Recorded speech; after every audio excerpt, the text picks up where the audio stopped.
Olá, eu quero falar para o evangélico e para o católico, que conhece ou não a palavra sagrada. Aqui mostra claramente que o Eterno é um e não é três, ele é um. E o Filho dele está abaixo dele e é só nosso Salvador. O Filho do Eterno é Yahshua. Para pronunciar o nome do Filho, primeiro pronuncia o nome do Pai, que é Yahweh. Depois, o Filho, que é Shá, que significa salvação. Então, Yahshua é Yahweh salva, entendeu? Por que me chamas bom? Ninguém é bom, senão um, que é o Eterno. Está dizendo aqui, Marcos, que é um. Cadê os outros dois? Portanto, só vejo um aqui.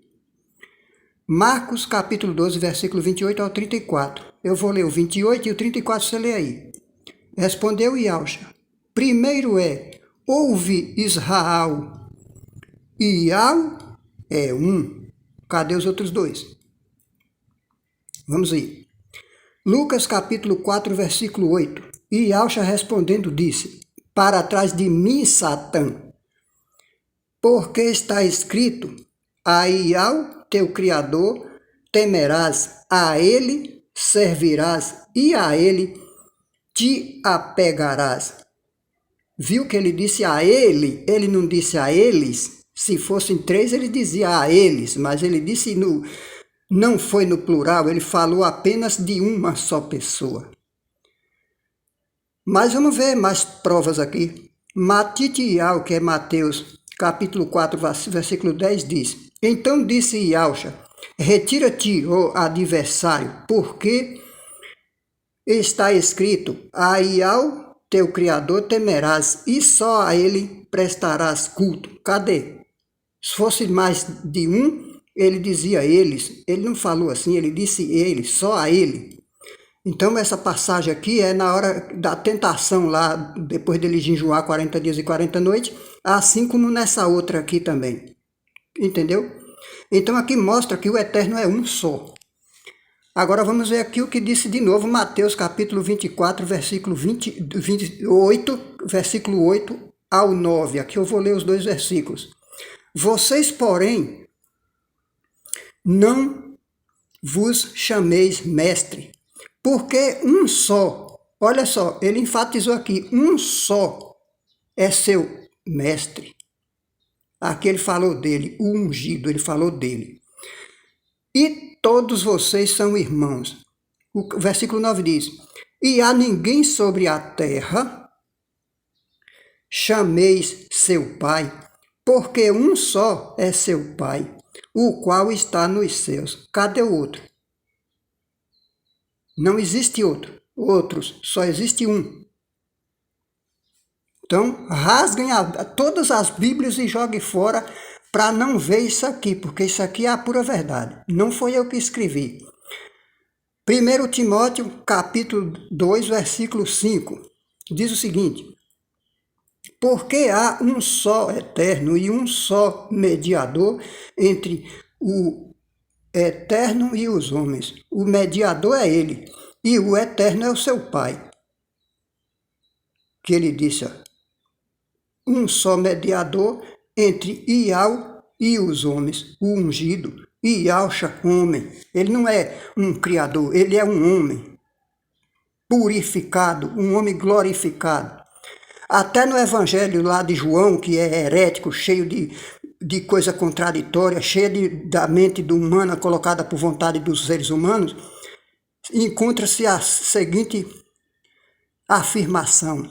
E Al-Hanan, capítulo 11, versículo 52. E não somente pela nação, mas também para reunir em um só corpo os filhos do Eterno que estão dispersos. A nação que ele se refere aqui é a nação de Israel. E os filhos do Eterno que ele se refere aqui são os gentios que creem nisso aqui, que creem que o nome dele é Yahweh e que o nome do seu filho é Yahshua. Somos nós, os gentios, que não fazem parte de Israel. Ele disse, e não somente pela nação Israel, israelita, nação israelita, não somente pelos israelitas, mas também para reunir em um só corpo os filhos do Eterno que estão dispersos por toda a terra. Só faltou isso aqui, por toda a terra, mas com certeza dispersos, espalhados pelo mundo inteiro. Então vamos ver agora. Isso aqui foi no Evangelho de João, o Evangelho que tem fermento pra caramba, viu? Vamos ver, Mateus capítulo 7, versículo 21. Nem todo aquele que diz, mestre, mestre, entrará no reino dos céus, mas aquele que faz a vontade de meu Pai, que está nos céus. Então, aqui ele disse que aquele que faz a vontade do Pai dele, ele não disse que faz a minha vontade e a vontade do meu Pai, porque ele é filho. Ele sendo filho, ele é inferior ao Pai. Ele não pode ser igual ao Pai. O filho nunca é igual ao Pai. Então ele disse aqui, ó, que todo aquele que faz a vontade do Pai dele, o qual está nos céus. E aí, como é que ele pode ser tido como um criador? Não pode ser. Ele não é um criador, ele é o Filho, o Salvador. Tiago, que o nome dele é Iacov, capítulo 2, versículo 19. Repare só como é tremendo isso aqui. Crês tu que o Eterno é um só? Alguém respondeu, sim, eu creio. Ele disse, fazes bem. Os demônios também o creem e estremecem. Olha só, até os demônios creem que o Eterno é um só e estremecem. Portanto, está afirmando, está muito mais que afirmado que o Eterno é um só.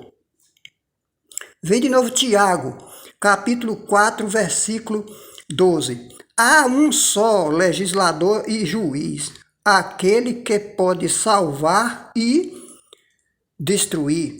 Tu, porém, quem és que julgas ao próximo?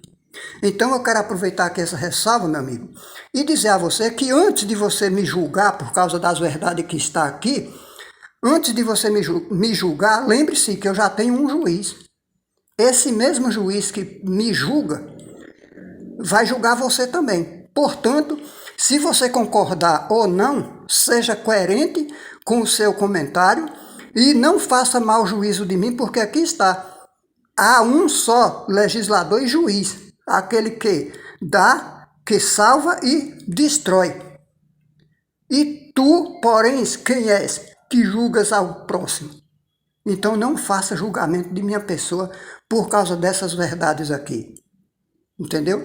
Agora, o parecer que eu quero dizer aqui é o seguinte. O evangélico diz que não adora a imagem, mas adora o nome das imagens. Todo aquele povo que foram destruídos no Velho Testamento, que a vontade do Eterno de Yahweh era destruir todos. Os israelitas foram moles e não destruíram todos. Ficou como pedra de tropeço no caminho deles, para servir de armadilhas. A vontade do Eterno era destruir todos os adoradores de imagem. O que me espanta é que vocês têm na Bíblia essas passagens. Todo o Velho Testamento está lá dizendo isso. E vocês adoram as imagens. Uns com as igrejas cheias de imagem, o outro com a boca, a mente e o coração cheio do nome delas.